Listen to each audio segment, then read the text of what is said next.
Hey everybody, Black Ninja 797 here, and welcome back to another episode of Left 4 Dead 2 Myth Busting Mondays. And in today's video for the final myth, and this is probably one of the coolest ones we've done yet because of how ludicrous it sounds. For the final myth, we're going to be testing to see if whether or not that if you lag hard enough, can you walk on water like your Jesus Christ. If you like the sound of the final myth, please drop a like and subscribe if you are new. And if you also have a myth of your very own that you would like to have be featured in next week's episode, please by all means leave it here in the comment section down below. Or also alternatively, you can leave within my Discord server, which is going to be linked down below in this video's description.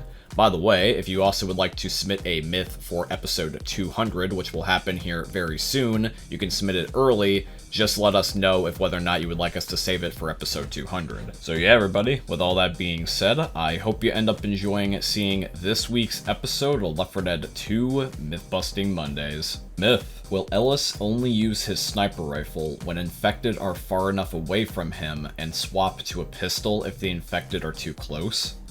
Alrighty guys, the first myth of today's episode is submitted in by Last Breath 570. So let's see what Ellis decides to do. I'm going to spawn a boomer all the way over there, and it looks like he uses his sniper, and then this time I'm going to spawn the boomer like basically right on top of him, and it looks like when the boomer's too close, Ellis does shoot with a pistol after shoving him away. If a boomer is this close to Ellis or farther away, he will use his sniper rifle, but if they are spawned or he notices them any closer than that, he then resorts to using his pistol. And in case any of you were wondering, he does still do this even if it's a normal infected, and not because he's worried that the boomer is simply going to explode on him. So this is going to mean that the first myth is confirmed.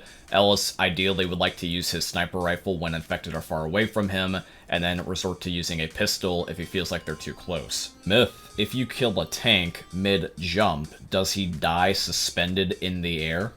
Alrighty guys, the second myth is submitted in by How About No. So once I get Dan low enough on HP to the point where we believe that he is one shot, I'm then going to go down to the bottom floor, have him jump, and see what happens. So here we go, and yep, it looks like that the tank does die just floating in the air, and then once he's done dying, he falls back down to the ground. So the myth is confirmed. A tank will die suspended in midair if you happen to get him mid-jump. Myth: can a grenade launcher with explosive rounds one-shot a witch?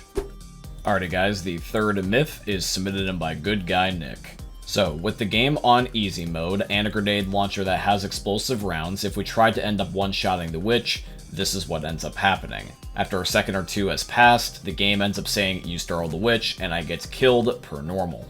But if you change the game slightly and you play the game instead on low violence mode, you actually can one-shot the witch with a grenade launcher, because in low violence mode, the game doesn't allow you to dismember things, instead it just makes infected disappear. So you don't even need the explosive rounds, you can just use the normal grenade launcher and still do this, as long as it's at least low violence. So this means that myth number 3 is confirmed. Myth: will the tank go after the first person who got on a minigun when there's multiple miniguns? Alrighty guys, the fourth myth is submitted in by Nuketown 2015. Alrighty guys, so for the first test, I'm going to be hopping onto the minigun first, and when it looks like the tank is approaching us, he does this zigzag motion, almost like he doesn't know who to go for at first. Now when we do this the second time around, I'm once again hopping on the minigun first, and the tank actually ends up going for Dan, which I find a little bit odd. Here's the craziest result. I get on the minigun first, and it looks like the tank is going for me, and then he turns around and hits Dan, and after he's done hitting Dan, then he goes for me. I feel like I just got played by the tank as if this was like a versus player.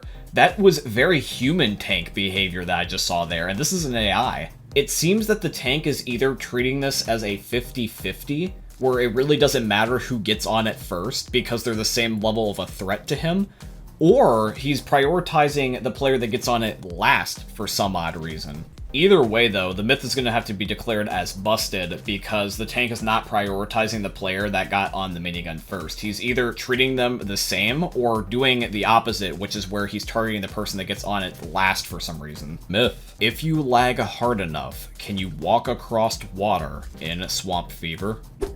Alrighty guys, so the last myth takes inspiration from Rastro Eho. Dan and I just took the myth and added to it a little bit by making it about lag as well. to cause as much lag as possible, I'm going to connect myself to Australia by using my NordVPN. I'm not sponsored by Nord, but Nord, if you're watching and you want to end up talking, hit up your boy. My business email is linked in the description. Alright, so once Dan connects, he's definitely lagging, alright? He's almost at 500 ping, which is absolutely insane. Now, despite being at almost 500 ping, when Dan falls into the water, unfortunately all he does is just sink. But remember, my friends, even if you're lagging, remember, you can always lag harder. So the way that we're going to do this is, on top of being connected to Australia, Dan is going to spawn in as many objects as the game will allow without crashing, and see if whether or not that this changes anything. And this is causing even me to lag. You guys can take a look at our ping here. Dan is over 550 ping, and it's just going to get higher and higher and higher. And here's the crazy thing, is that even though my game is running horribly right now, he still doesn't have the ability to walk on water and just continues to sink. Bro, I swear that I was blinking faster than the game was running. That's how laggy it eventually got. In fact, Dan at one point maxed his ping out at over 800, and I was getting there too, and when I was over 200, and then unfortunately, the game eventually blew up everything, and the map just broke. I don't know how else to explain it, but when everything exploded, it's almost as if it actually nuked the map. Like, textures are gone, the map has become buggy, things aren't working properly anymore. It amazes me on how the map didn't crash. Even after all this, Dan still could not walk across water. Like, it's really not lagging anymore, but because of the fact that the map glitched this badly, you think that we would be able to get something. I was almost tempted to make a joke saying, oh yeah, we're walking across water because the ferry turned invisible, and it looked like that you legitimately were walking on water when you were standing in the texture, but when you activate the crescendo event, it actually returned. So it looks like, guys, that the final myth is busted. It's unfortunate because I was hoping we could do like an old Call of Duty Black Ops 2, where when you would lag hard enough, you could be able to do things like this, where you could run outside the map and walk on textures you weren't supposed to, fall out of the map, walk on water, all those crazy things that don't happen with a normal, stable connection. But Left 4 Dead, despite the map being glitched, it was running decently smooth, and it still would just kill you and make you drown, so... Alrighty guys, but that's going to be here for today's video, and I do truly hope you all ended up enjoying. If you did, please consider dropping a like and subscribe if you are new.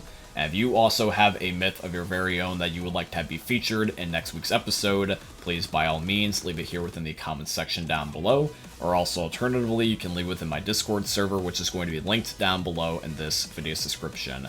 As we wrap up the video, please consider checking out my second YouTube channel, Black Ninja 797 Extras. Please also consider using my supporter creator code, BlackNinja797, in the Fortnite and Epic Games item shops. Thank you, Epic, for being my first ever sponsor. And thank you to all channel members for supporting my channel. Without you guys, these videos would just simply not be possible. And from the bottom of my heart, thank you to every single one of you. For channel members, I'll be making dedicated sleep videos along with a multitude of other perks as well.